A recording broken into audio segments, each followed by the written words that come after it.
میں آپ سارے ہی لوگ جسم کے لیے کر رہے ہیں نا. کبھی خوراک کا انتظام کر رہے ہیں، کبھی آسائشوں کا انتظام کر رہے ہیں، کبھی دوسرے لوازمات کا انتظام کر رہے ہیں. یہ جسم کے لیے ہے. روح کے لیے ہم کیا کرتے ہیں؟ مجھے آپ بتائیں علی بھائی، ابھی آخری عشرہ ہے، معتکفین بیٹھے ہوئے اعتکاف میں. جی جی. جس نے اعتکاف کیا 10 دن کے لیے، جی. جب وہ اعتکاف سے باہر آتا ہے 10 دن تک دنیاوی سود و ضیاء سے وہ آزاد ہوتا ہے. 10 دن وہ ذکر کرتا ہے، قرآن پڑھتا ہے، عبادت کرتا ہے، درود شریف پڑھتا ہے، تہجد پڑھتا ہے، اشراق و چاشت پڑھتا ہے، صلاۃ الاوابین پڑھتا ہے. ہر وقت وہ ذکر و فکر میں. صرف 10 دن جب آپ یہ گزار کر باہر آتے ہیں تو آپ کا دل بے چین ہو جاتا ہے کہ مجھے وہیں رکھو، مجھے کہاں باہر نکال کے لے آیا. سب کچھ میلا میلا گندا گندا سا سب لگتا ہے. میلا. ایسا ہی ہے. یا آپ حج پہ چلے جاتے ہیں، مدینہ شریف جاتے ہیں، عمرے پہ جاتے ہیں، تو آپ وہاں جو دن گزارتے ہیں سکون سے، اطمینان سے، کوئی فکر نہیں ہے، نماز پڑھ رہے ہیں، عبادت کر، جب وہاں سے واپس آتے ہیں، وہ چند دن گزار کر جب آپ آتے ہیں تو آپ بے چین ہو جاتے ہیں. یہاں کے آپ کو یہاں اچھا نہیں لگ رہا ہوتا. تو وہ روح پتہ نہیں کب سے کتنا عرصہ اس نے گزارا. سبحان اللہ سبحان اللہ سبحان اللہ. اب اس کو تو وہی لذتیں چاہیے عالم ملکوت والی، لیکن وہ عالم ناسوت میں آ گئی. واہ. اب یہاں آ کر وہ اندر قید ہے.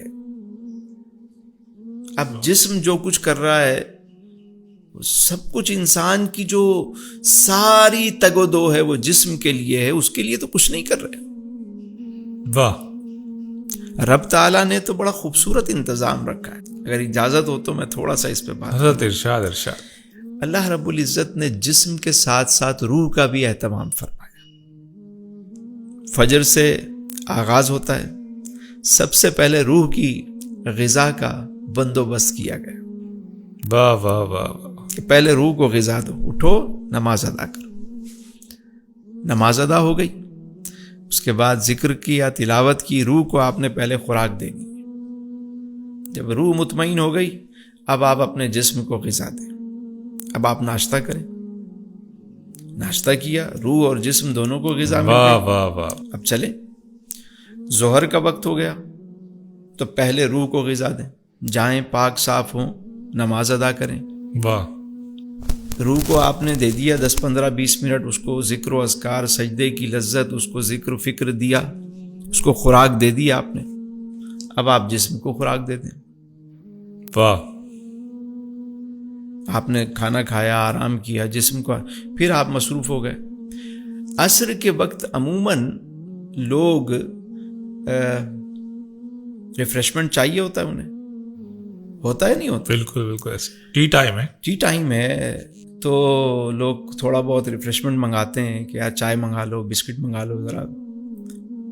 تو جب جسم کا انتظام ہے تو اللہ نے روح کا پہلے اہتمام کیا کہ عصر کی نماز پڑھو. واہ واہ واہ واہ. کیا عمدہ ڈیفائن کر رہے ہیں آپ. واہ واہ واہ. اچھا، اب مغرب کا وقت ہو گیا تو مغرب کے بعد عموماً دیہات وغیرہ میں لوگ کھانا کھاتے ہیں. اور کھانے سے پہلے تم پہلے روح کو غذا دو، نماز مغرب ادا کرو. واہ واہ واہ. نماز مغرب ادا کی، اب روح کو بھی آپ نے غذا دے دی، اب جسم کو بھی دے دیں. پھر اس کے بعد عموماً ہم نے دیکھا ہے دیہاتوں میں لوگ آخری سونے سے پہلے دودھ پیتے ہیں. کوئی ایسی غذا لیتے ہیں کہ جو مطلب رات کو وہ سونے سے پہلے اپنے جسم کے لیے. تو فرمایا روح کے لیے بھی عشاء کی نماز پڑھو پہلے، اور تسلی سے پڑھو، تاکہ بالکل 17 رکعتیں سکون سے پڑھو. اسے پوری رات کی غذا دو. پوری رات کی غذا دو. ہو گئی، ٹھیک ہے. اب اس کے بعد سونے سے پہلے اور آدو وظائف ہیں وہ پڑھ لو. بعض لوگ ایسے ہوتے ہیں، آپ ہمارے یہاں دیکھتے ہیں، پان کھاتے ہیں، چیزیں کھاتے ہیں، ہر وقت ان کو منہ میں کچھ چاہیے ہوتا ہے. تو فرمایا کہ تم جسم کے لیے کر رہے ہو تو روح کے لیے بھی تسبیح پکڑ لو، اس کو بھی غذا دیتے رہو. سبحان اللہ سبحان اللہ. یہ تو ایک عام لوگوں کے لیے ہے، اور خاصوں کے لیے تو پھر نماز تہجد کا اہتمام کیا گیا الگ سے. کہ انہیں وہ پھر یہ مہینہ مبارک مہینہ، پھر اعتکاف، پھر چیزیں، پھر صدقہ و خیرات، پھر سچ بولنا، اچھی بات کرنا، یہ سب روح کو تازہ کرتا. واہ، لقمہ حلال چیزیں سب، اچھا دیکھنا، اچھا سننا، اچھا بولنا، سب روح کی غذائیں. تو روح وہ چیز چاہتی ہے کہ جس کو وہ مس کر رہی ہے. واہ واہ واہ، وہ چیز کیا ہے؟ وہ اللہ کا ذکر ہے، وہ اللہ کا قرب ہے، واہ واہ، قرب الہ ہے. اس کے محبوب علیہ السلام کی محبت اور حضوری اسے چاہیے.